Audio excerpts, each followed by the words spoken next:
guys, I just want to show you the progress on the mini bike. We are trying to get going.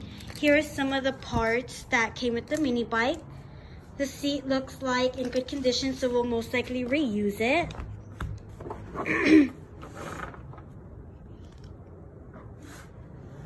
And this motor here, we're going to try to see if we can save it.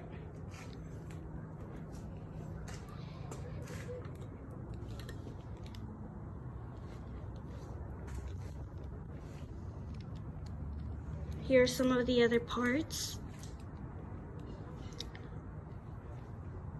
The wheels here are going to be very difficult for us to try to take apart because it's very rusted. So we'll go ahead and try to our best to figure it out. Okay. If anyone knows what kind of mini bike this is, please feel free to leave it in the comments. We would love to know what it is. Our next video is going to be us prepping and painting the bike, so please stay tuned.